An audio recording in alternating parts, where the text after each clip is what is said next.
Ok. On va voir. Ok. Alors, bonjour à tous, bonsoir à toutes du coup. Aujourd'hui, c'était Esther qui devait faire le cours, mais voilà, du coup, elle est avec nous en Zoom. Et du coup, on va un peu switcher les thèmes qui étaient prévus. Au lieu de faire la préparation la semaine prochaine, on la fera aujourd'hui, la préparation à Rosh Hashanah. Ok, Rosh Hashanah, qu'est-ce qu'on se souhaite? Shana Tova. On se souhaite bonne année, Shana Tova ou Metuka. Pourquoi on se souhaite Shana Tova ou Metuka? Qu'est-ce que ça veut dire? Shana Tova ou Metuka, on se souhaite d'avoir une bonne et douce année. Pourquoi on rajoute le mot douce? Si elle est bonne, ça suffit. Je te souhaite une bonne année. On dit quand c'est le nouvel an, on se dit bonne année, bonne santé, ça suffit. Pourquoi on rajoute le mot doux? Pourquoi on rajoute le mot doux? Parce qu'en fait, quoi qu'il arrive, ce qu'Hachem va nous envoyer, ça va être du bien. Hachem, c'est notre Père, Hachem nous aime. Et donc, oui, bien sûr qu'il va nous envoyer que du bien. Après, des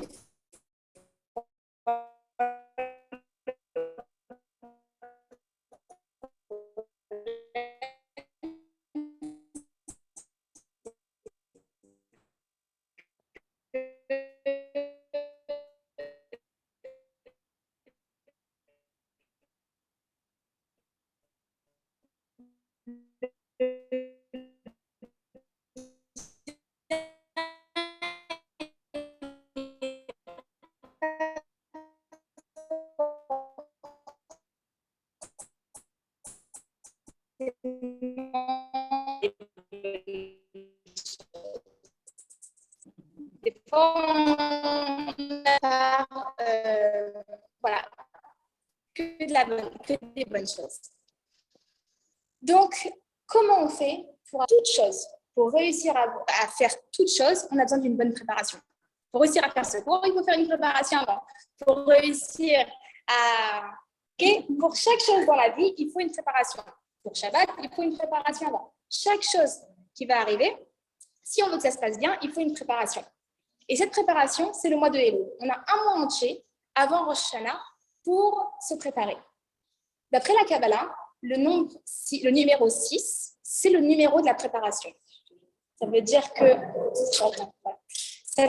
qu'en fait, tout le juif qui est en Nissan, ça prend 6 mois pour arriver jusqu'en Tishri, jusqu'en Elul, pour arriver le 7e mois de Tishri. Ok?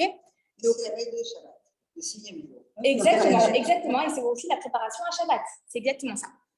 Donc, il faut se préparer pour pouvoir réussir à avoir une bonne année, pour pouvoir réussir à être prêt le jour de Rosh Hashanah. Donc, on est toutes là, en Zoom ou en direct. On est toutes là et on a fait déjà 50% du travail parce que voilà, on fait la préparation pour arriver prêt à Rosh Hashanah. Maintenant, les 50% qui restent, ça, c'est ce qu'on va essayer de voir dans le cours. On va essayer de faire en sorte que ce soit le plus clair possible pour qu'on puisse vraiment sortir de là avec toutes les clés en main pour pouvoir passer un meaningful Rosh Hashanah, un Rosh Hashanah plein de sens et plein de compréhension et de bonnes nouvelles devant Hachem. Donc, on sait qu'on doit se préparer. Maintenant, comment il faut se préparer? C'est très gentil de dire il faut se préparer. Alors, comment on se prépare? À votre avis, comment on se prépare pour Rosh Hashanah? On achète l'avion. On fait les courses, on achète la viande. On fait du sport pour être en forme parce qu'après, on va bien manger. Et spirituellement, comment on doit se préparer? On demande pardon. On est là, oui, c'est bon. Donc, en fait, de la réflexion, très bien. Introspection, oui. On mise en question tranquillement, sa liste de... Voilà. On se projette. On se projette, de bonnes résolutions, très bien. La préparation du fait. La remise en question, exactement. On fait ça, on prépare quelqu'un et on organise. Exactement. Donc, en fait, si on veut résumer ça, ça va se résumer en 3 choses. Tout ce que vous avez dit, ça se résume en 3 choses. Tfila, tshuva et tzedaka. La tfila, c'est la prière. La tshuva, c'est le repentir. Et la tzedaka, c'est la charité. Maintenant, ces trois mots-là, on les a très, très mal traduits. C'est ce qu'on pense que la teshuva, c'est le repentir. La tefila, c'est la prière. Et la tzedaka, c'est la charité. C'est de donner... Oui. Alors, c'est très mauvaise traduction. On va essayer de retraduire ces mots-là, les expliquer pour pouvoir exactement savoir comment faire ces 3 choses-là de la bonne manière. On commence par la tzedaka. La tzedaka, qu'on aurait traduit par charité. En fait, on va traduire tzedaka par la réelle traduction, le vrai mot, si on traduit alors, pas exactement. La tzedaka, c'est la justice. La justice. Tzedek, c'est être juste. Oui, sodek, être la justesse. Exactement, ça dit que c'est injuste. Donc, tzedaka, c'est la justice. La charité, la bonté, ça va être chesed. Donner une pièce, exactement. Quel rapport à la justice? Parce qu'on te le rend en général quand tu donnes. Exactement. En fait, c'est très simple. Hachem, il va te donner de l'argent, mais cet argent, il ne t'appartient pas. Cet argent, il t'appartient juste pour un certain nombre de temps. Parce que cet argent, Hachem, il te le confie, comme une banque, il te le confie pour que tu le redistribues à d'autres personnes. Alors oui, tu as de l'argent que tu as gardé pour toi, que tu as besoin pour vivre. Évidemment, il y a des règles dans la tzedaka. Il ne faut pas donner plus que ce que tu peux supporter. Donc, il y a des règles dans la tzedaka, mais Hachem, l'argent qu'il va te donner, tu vas être en fait une banque. Il y a une très belle histoire. C'est un jour un rabbi il a un de ses disciples qui vient le voir et qui lui dit, voilà, je dois marier ma fille et je n'ai pas d'argent pour la dot. Et c'est très, très compliqué. Qu'est-ce que je peux faire? Alors, le rabbi lui dit, c'est très simple. Tu vas aller voir ce chassid. T'inquiète pas, il a de l'argent et il va te donner.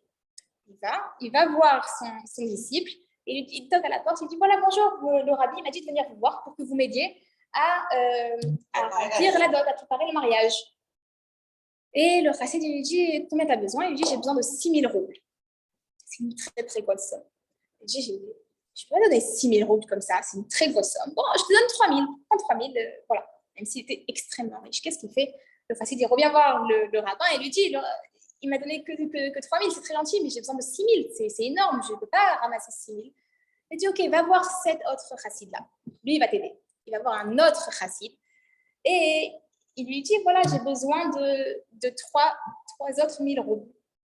Alors, il lui dit, moi, je ne les ai pas, mais t'inquiète pas, je vais te les trouver. Et il est parti, il a toqué aux portes, il a ramassé de l'argent, il a réussi à réunir les 3 000 enfants. Quelques années passent.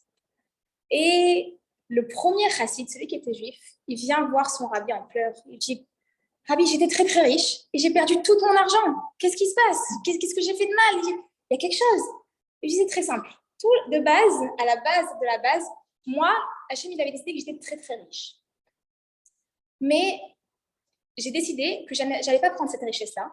J'allais la distribuer, que Hachem allait distribuer ma richesse parmi mes chassidim, comme une banque. Et quand j'ai besoin de cet argent-là, alors je vais piquer chez eux.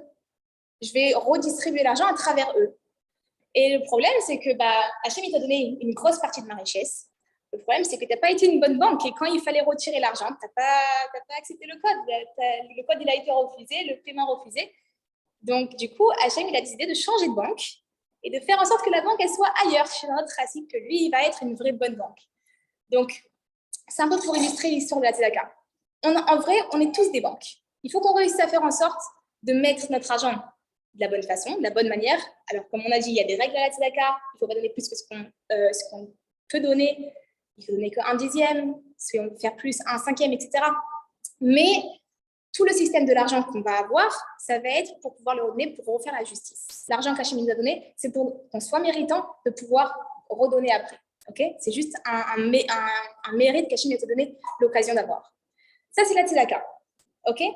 Donc, le premier point, c'est le fait qu'on doit le faire parce que ce n'est pas à nous. C'est Hachem qui nous a prêté cet argent pour pouvoir faire une mitzvah. Et le deuxième point, c'est aussi le fait que Hachem, il va nous juger mida keneged mida, mesure pour mesure. Comment toi, tu vas traiter les autres? Hachem va te traiter. Si tu vas être généreux avec les autres, si tu vas te donner, même si la personne elle ne mérite pas, il n'a rien fait, c'est un mendiant, et lève-toi, va étudier, va travailler, et là, tu vas gagner de l'argent.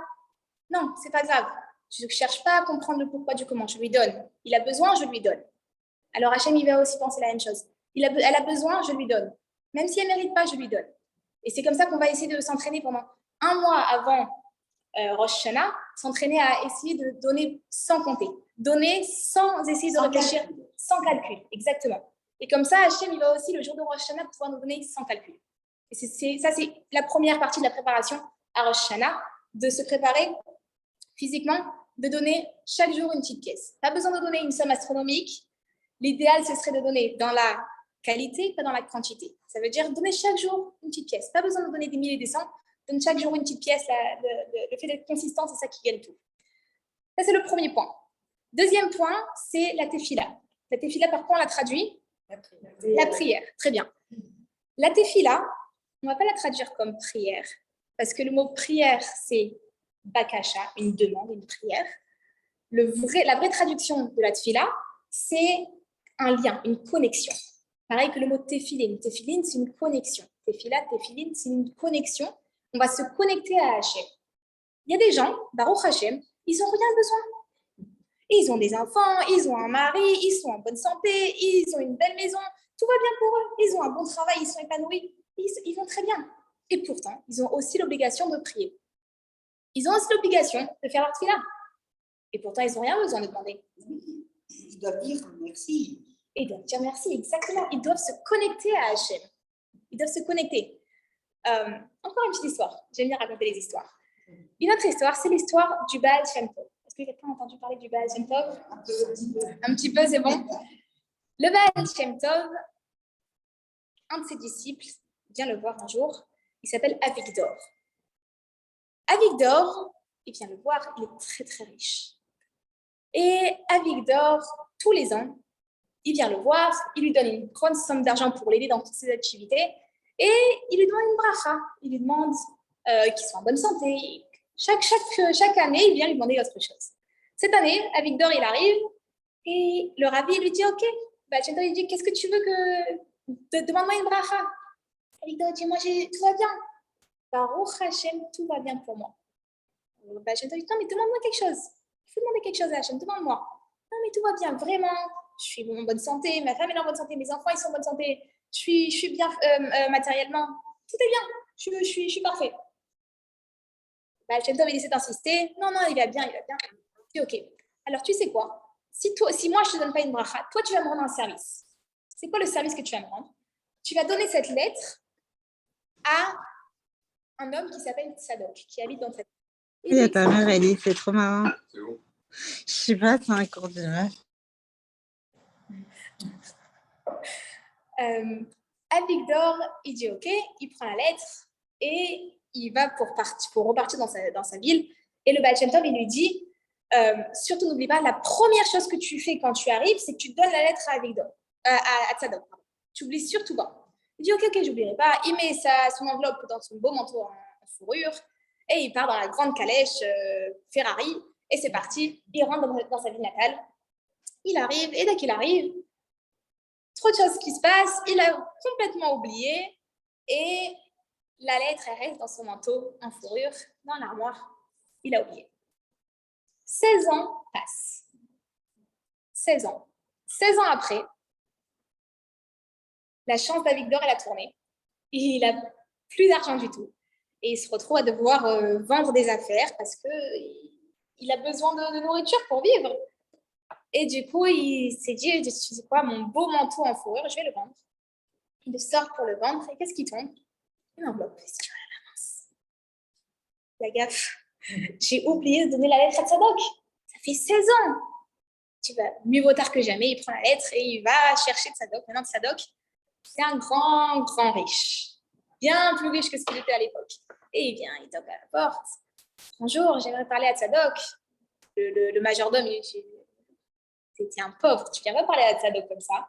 Le monsieur Tzadok, non, il faut prendre un rendez-vous, etc. Non, mais j'ai une lettre du Baal Shem Tov pour lui, c'est vraiment important. Entre-temps, le Baal Shem Tov, il n'était plus de ce monde. Quand Tzadok, il a entendu qu'il y a une lettre de Baal Shem Tov, il a couru, il est descendu, il dit, oui, montre-moi, qu'est-ce qu'il y a? Il ouvre la lettre, il lit la lettre et il commence à rigoler. Qu'est-ce qui s'est passé? Qu'est-ce qu'il y avait écrit dans la lettre? Dans la lettre, il y avait écrit, cher Tzadok, Avigdor, il pensait qu'il avait tout. Et je voulais lui donner une leçon d'humilité. Donc, s'il te plaît, aide-le maintenant qu'il a perdu tout son argent. En gros, c'était ça ce qu'il y avait dans la lettre.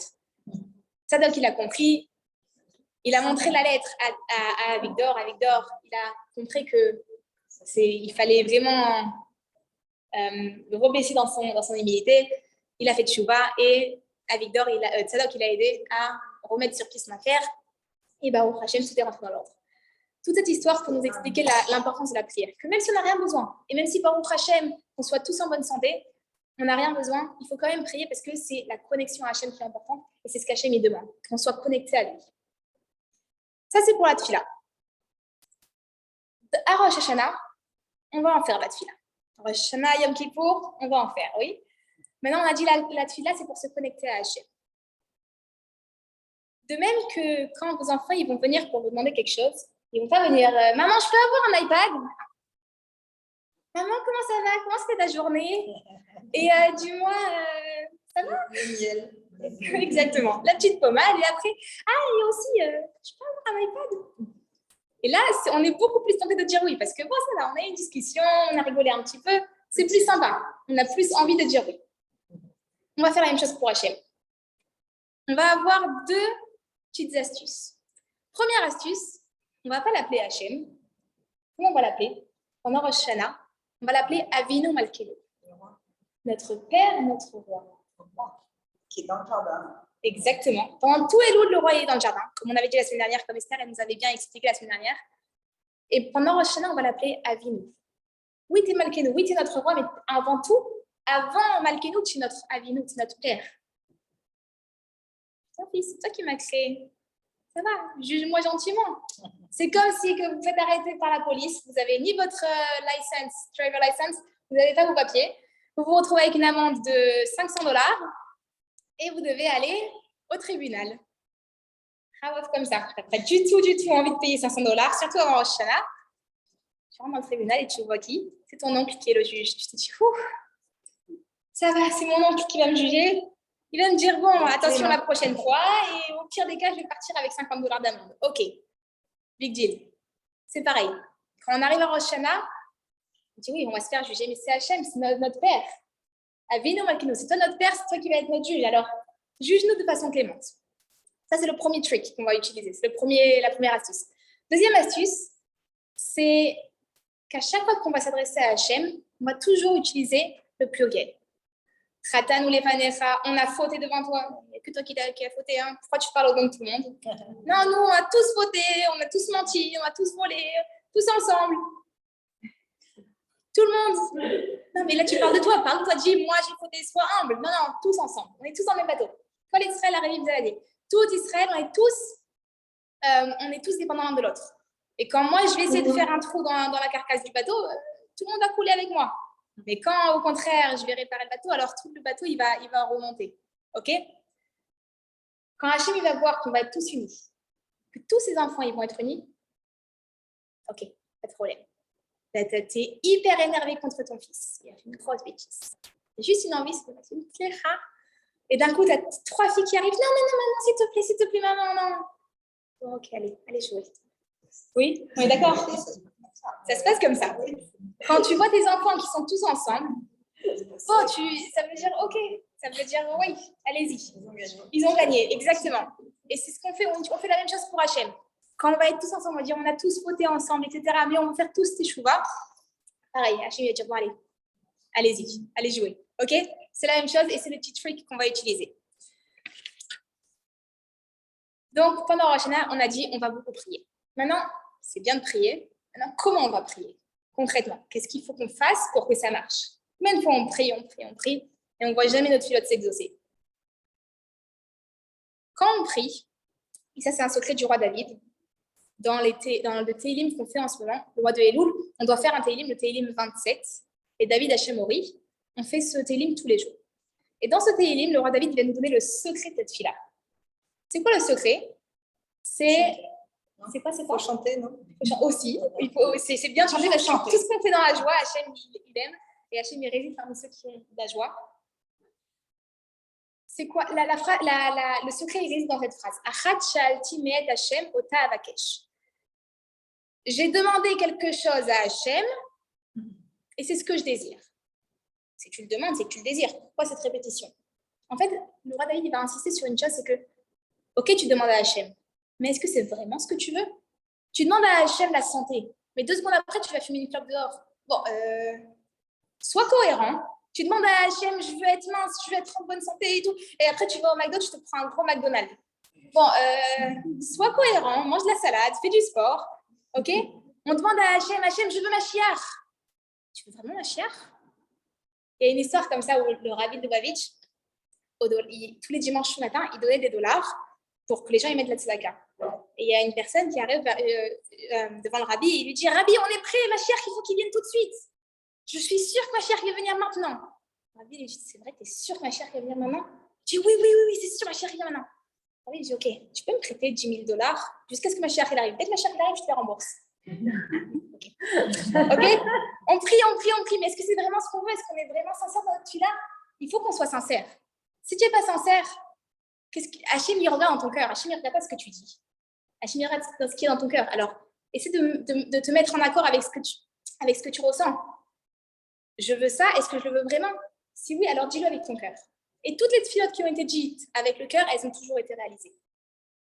À Rosh Hashanah, il y a eu 3 tfilotes qu'on connaît qui ont été réalisées. Celle de Sarah Imenu, c'est le jour de Rosh Hashanah qu'Hachem lui a accordé son seul et unique fils. Celle de Rachel Imenu, c'est le jour de Rosh Hashanah où Hachem il a aussi décidé qu'elle allait enfin avoir son premier fils. Et celle de Hana. La tfilat Hana, que Esther elle avait parlé la semaine dernière, que c'est ce jour-là où elle a été au Mishkan Shilo, au petit temple de Shilo, et où elle a prié pour avoir un fils pour pouvoir le donner à Hachem. Toutes les tfilotes qu'on fait avec le cœur, elles se réalisent. Il faut juste mettre de la sincérité, mettre du cœur à l'intérieur. Ça, c'est le plus important. La troisième chose, donc on a dit, il y a la tzedaka pour se préparer, il y a la tefila, et enfin la troisième chose, c'est la teshuva. Il faut se repentir. Ok, la teshuva, on ne traduit pas repentir. La vraie traduction de teshuva, c'est pas repentir. Repentir, c'est charata. Ça, c'est le vrai mot pour repentir. Le vrai mot pour teshuva, c'est le retour vers Hachem. Exactement, le retour. Charata, la différence entre le repentir et la teshuva, c'est une vraie grosse différence. C'est pas juste ça, 2 mots qui se ressemblent. Le repentir, c'est quand tu veux effacer le passé et devenir une nouvelle personne. C'est bon, je suis plus comme ça, je me repens. Je suis plus du tout comme ça, je deviens une nouvelle personne. Là, tu vois, c'est pas ce qu'on te demande. On te demande pas de changer. On te demande de revenir à ta source. C'est rare quand ça arrive. C'est rare quand ça arrive, exactement. Changer, c'est très, très dur. Il faut 70 ans à un homme pour changer un trait de caractère. Alors, bonne chance pour changer complètement. C'est pas moi qui le dis, c'est la Mishnah. Moi, j'ai pas encore essayé. J'ai pas encore 70 ans. Donc, hein? J'ai le temps, ouais. Au moins encore 50 ans. Donc, en vrai, la tchouva, c'est quoi? C'est revenir à sa source, revenir vers Hachem. On n'est pas en train de vous demander, change tout. Tout ce que tu fais de mal, il faut l'annuler, il faut devenir une vraie personne. On ne demande pas de ça. Et je ne sais pas avec qui je parlais tout à l'heure, je crois que c'était avec toi, on disait, l'important, ce n'est pas au contraire se concentrer sur le mal, l'important, c'est se concentrer sur le bien. Ne cherche pas qu'est-ce que tu as fait de mal, cherche qu'est-ce que tu peux faire de mieux. Si tu te concentres sur le mal, la seule chose que tu vas réussir à faire, c'est être dépressif. Te dire, je suis une mauvaise personne, en plus j'ai fait ça, en plus j'ai dit du lachonara, en plus j'ai... Combien? Essaie de te dire, attends une seconde, viens, on essaie de voir qu'est-ce que je peux faire de mieux. Et là, tu vas voir que ça va être motivant. Tu vas te dire, ok, j'ai envie. C'est quoi ça? Je vais essayer de le faire mieux. On ne te demande pas de tout faire bien. On te demande de prendre un petit truc. Un petit pas de fourmi, c'est comme ça que tu vas réussir à avancer. C'est pas en essayant de construire d'un coup des grands palais que tu vas réussir. Mais une pierre, commence par une pierre, et après tu verras qu'au fur et à mesure, ça va se construire tout seul. Ça, c'est pour la teshuva. La teshuva, par quoi elle se caractérise? Pendant Rosh Hashanah, qu'est-ce qu'on fait? On sonne du shofar. Le shofar, c'est la caractéristique de Rosh Hashanah et de la teshuva. Et c'est pour ça que pendant tout le mois d'Elul, il y a une coutume qui demande que chaque jour, on entend le shofar pour commencer à se préparer spirituellement à la teshuva. Dans le shofar, il y a plusieurs significations. Première signification qu'on voit dans l'histoire, c'est la Akedat d'Yitzhak, le sacrifice de Yitzhak. Quand Hachem il va demander à Abraham, ok, sacrifie ton fils Yitzhak pour moi, montre-moi à quel point tu m'aimes, il faut que tu sacrifies ton fils. Abraham il va être prêt à le faire, il va monter sur la montagne, il va attacher son fils, et juste avant de lever la main sur son fils, Hachem va dire non, c'était juste un test, ne le tue pas, je ne veux pas qu'on tue, c'est pas dans nos valeurs, mais tu vas prendre un bélier à la place et tu vas tuer le bélier à la place. Et Abraham, pour sceller comme une sorte d'alliance avec Hachem, il va prendre la corne du bélier, en faire un chauffard, et c'est la première fois que le son du chauffard il va résonner dans le monde. Donc, pourquoi on va sonner le chauffard? La première raison, c'est pour rappeler à Hachem, rappelle-toi comment Abraham il t'aimait. Tu te rappelles de l'amour d'Abraham? Il est passé à travers nous. Nous aussi, on t'aime comme Abraham il t'aime. Alors peut-être qu'on ne le montre pas tout le temps, mais on a ce srout à vote, on a ce mérite qu'Abraham il a eu, on est ses enfants à Abraham. Alors rappelle-toi de nous. Ça, c'est la première signification du chauffard. Deuxième signification du chauffard, c'est que le jour de Rosh Hashanah, on couronne Hachem. C'est le jour de notre anniversaire à nous. C'est le jour où l'homme il est né. Le jour de Rosh Hashanah, c'est le jour où l'homme il a été créé. Il y a 5782 ans, presque 30. Ok? C'est le jour où l'homme il a été créé. Et c'est aussi le jour où on va déclarer que Hachem, c'est notre roi. Et quand, même à l'époque, comment on accueillait un roi? En sonnant du chauffard. Donc, en sonnant du chauffard, on va aussi couronner Hachem, notre roi.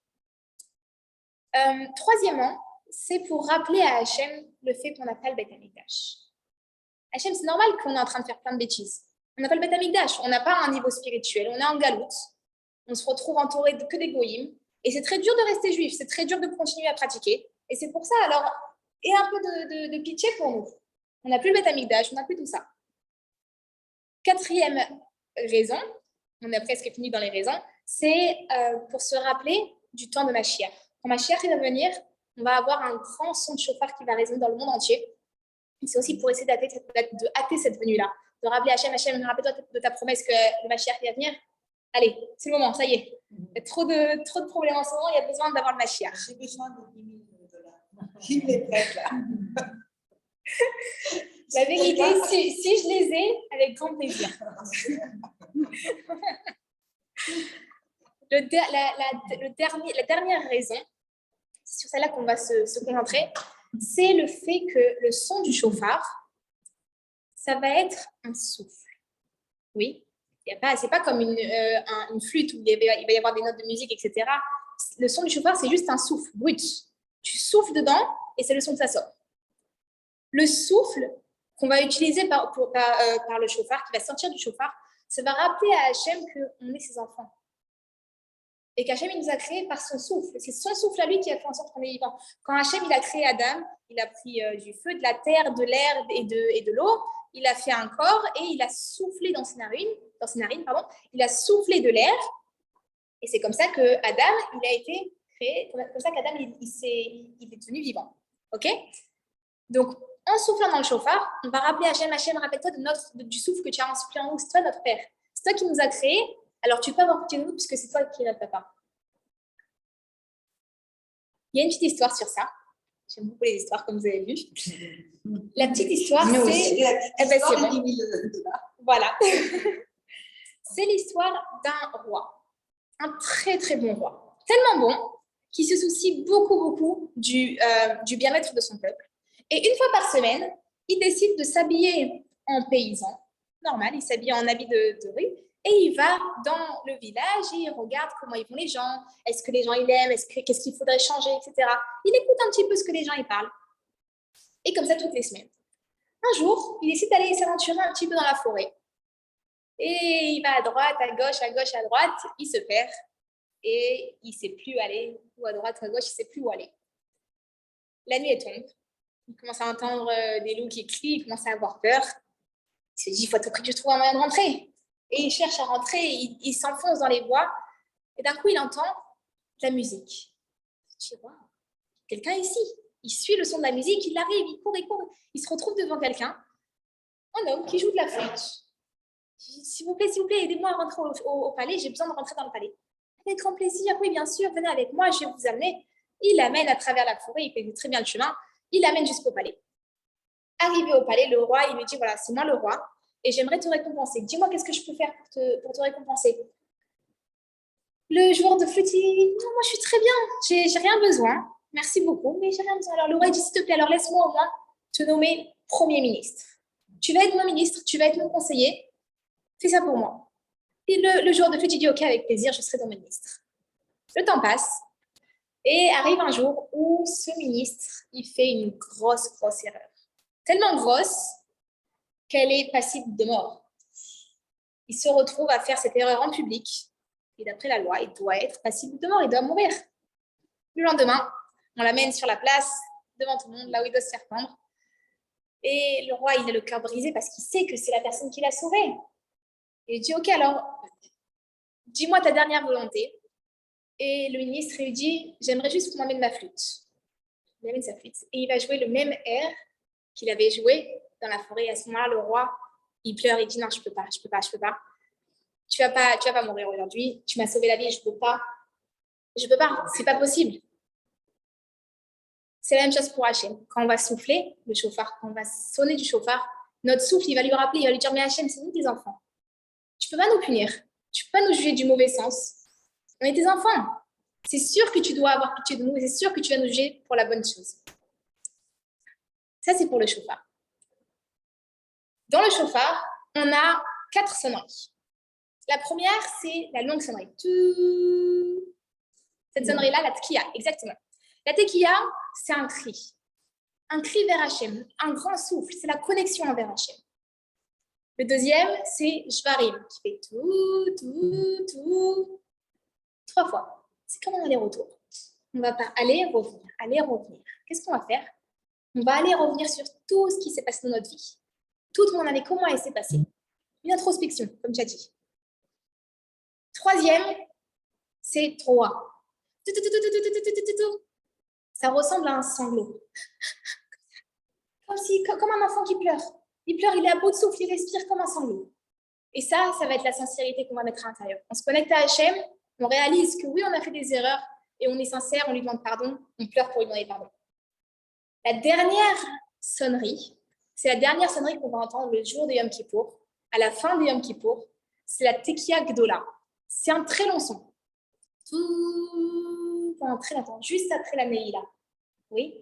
À la fin de Yom Kippour, quand le jeûne est fini, on va entendre un long son du chauffard. Et après, ça y est, on finit le Kaddish, on est pardonné. Ce son-là, c'est un son de triomphe. On sait qu'Hachem nous a jugés pour le bien. On sait qu'on a été inscrit et scellé dans le livre de la vie. Ça y est. On a réussi. Ça y est. On a fini. Le moment de Neila, c'est le moment le plus important. Et c'est pas trop dans le sujet, mais je veux quand même rentrer dedans. Le moment de Neila, c'est un moment où on dit, vous le savez, que toutes les portes, ils sont ouvertes. Les portes du ciel sont ouvertes.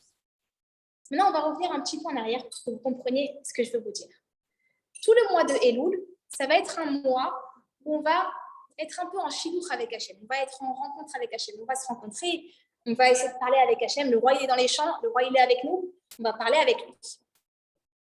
Le jour de Rosh Hashanah, ça va être nos fiançailles. Nos fiançailles entre le peuple juif et Hachem. Les 10 jours entre Rosh Hashanah et Yom Kippour, ça va être le moment où on va se préparer au mariage. Il faut faire teshuva, c'est les 10 jours de pénitence. On va se préparer. Le jour de Yom Kippour, on s'habille en blanc, on jeûne. C'est le jour du mariage entre Hachem et nous. Le moment de Neila, le dernier moment de Yom Kippour, c'est le moment où ça va être le Cheder Yichud. On va rentrer, on va s'isoler avec Hachem dans son palais. Ça va être le moment où chacune d'entre vous, elle va monter à travers les 7 cieux. Elle va se retrouver devant la porte du palais. Et quand on va sonner ce chauffard-là, on va fermer les portes du palais. C'est hyper triste. On va se retrouver après tout ce chemin, quand on est arrivé jusqu'aux portes, on va nous fermer les portes. On va nous fermer les portes, mais on est à l'intérieur. On n'est pas à l'extérieur. On se retrouve à l'intérieur, nous avec Hachem, seul à seul. Et c'est à ce moment-là, il ne faut pas penser, ok, il faut vite que j'aille manger, ça y est, j'ai faim. Non, à ce moment-là, prends 5 minutes. 5 minutes et tu peux demander tout. Avec sincérité, comme on a vu. Fais une vraie tefila du cœur à ce moment-là. Prends ce moment pour toi. Attends un petit peu. Tu as jeûné 24 heures, tu as jeûné 26 heures. Tu peux encore attendre 5 minutes pour pouvoir vraiment demander tout ce que ton cœur il a besoin. C'est le moment où tu es, toi et avec Hachem, c'est tout, personne d'autre. Et quand est-ce que ça se finit? Ce moment, toi et Hachem, après Sukkot. Pendant tout Sukkot, il y a 7 jours de Sukkot avec après Simchat Torah, les 7 jours de Sheva Brachot, les 7 jours de réjouissance des mariés. C'est à ce moment-là où vraiment on va pouvoir se réjouir avec la Torah qui est notre contrat de mariage. C'est à ce moment-là où on va pouvoir vraiment être en joie tous ensemble avec Hachem. On va danser autour de la Torah et après ça, ça y est, tu peux repartir dans ta vie de tous les jours avec toutes les forces que tu as prises.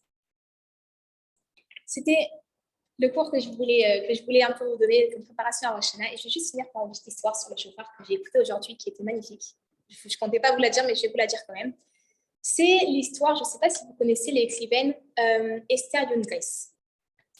Tu la connais? C'est Rabbanit Young-Grace. Ouais, exactement. Elle a écrit beaucoup de livres incroyables. Et quand la Seconde Guerre mondiale a éclaté, elle était une enfant.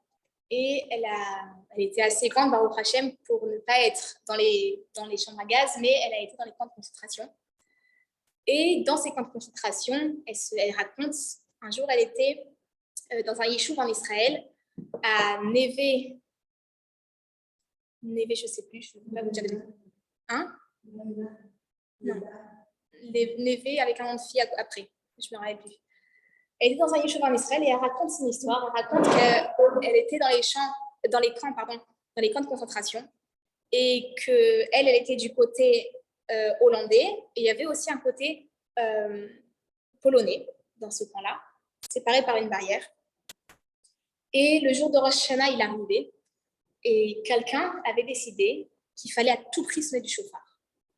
Et tous les gens du camp, tous les prisonniers, ils ont décidé de se réunir et de faire en sorte que oui, ils pourront écouter le chauffard pour cette année pour Rosh Hashanah. Ils ont essayé de collectionner le maximum de cigarettes qu'ils pouvaient. Ils ont réussi à collectionner 200 cigarettes. C'était un truc énorme, 200 cigarettes à l'époque, dans des camps de concentration. Et ils ont réussi à échanger ces 200 cigarettes contre un chauffard. Et le soir de Rosh Hashanah, ils avaient fait en sorte de faire passer le mot de l'autre côté de la barrière. Le côté polonais et le côté hollandais, ils se sont réunis devant la barrière. Et à ce moment-là, ils ont sonné le chauffard. Dans les camps.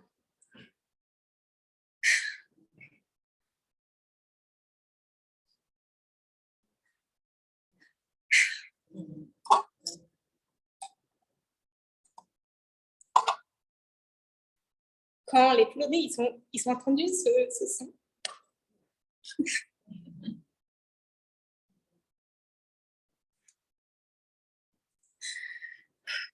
Ok, donc quand les Polonais, ils ont entendu ce son, ils sont venus, ils ont commencé à les battre, à les taper à coups de machette.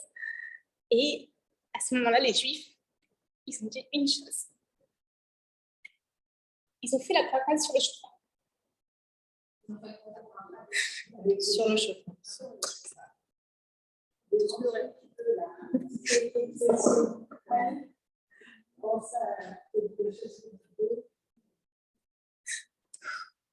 Désolée.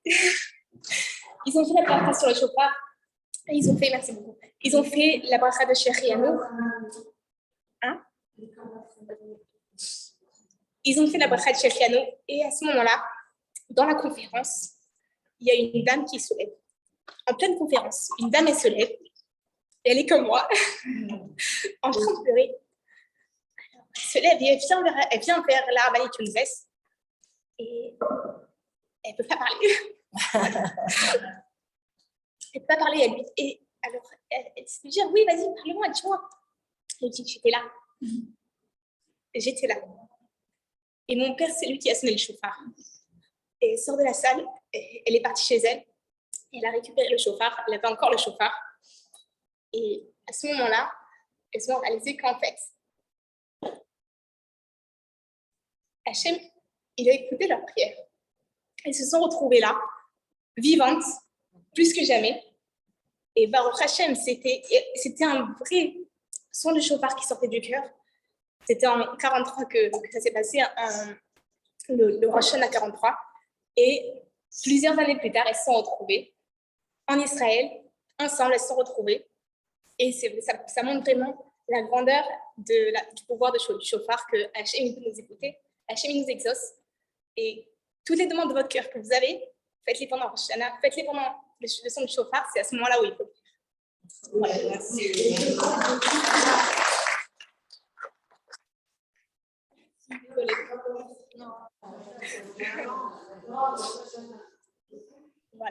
Merci. Voilà. Kol hakavod, Rivka, kol hakavod. Je suis désolée. C'était dans quel camp cette histoire?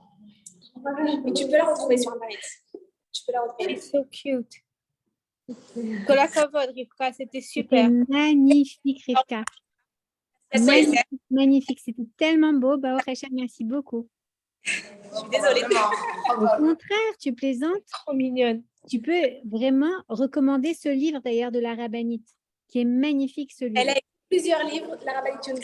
Ils sont incroyables. Et il y a le livre de sa biographie qui est sorti il y a 3 ans, quelque chose comme ça, qui est magnifique. Voilà. Ça s'appelle The Rebbetzin. The Rebbetzin, voilà. C'est magnifique. Et elle Comment raconte ça s'appelle cette histoire. La biographie rabbinite. The Rebbetzin. Exactement. Voilà. Merci. C'est un beau cadeau pour les fêtes. Esther, comment elle s'appelle La Rebbetzin Young Grace, je vais t'envoyer. Là, non, je ne pas du tout. Merci beaucoup, Esther. Tac. C'était magnifique. Oh là là, j'adore. Je peux rester des heures à t'écouter, à te regarder. C'était trop beau. Bravo, Rika. Kol hakavod. À la semaine prochaine, si Dieu veut. Ah, Esther. J'ai pas entendu ce que tu m'as dit, pardon, j'entendais le coup. C'est à toi la semaine prochaine. Ah ouais, mais moi j'adore, je suis fan. Oh là là, je suis trop fan de toi. J'aime aussi. Merci beaucoup. Plaisir. Merci. Bye.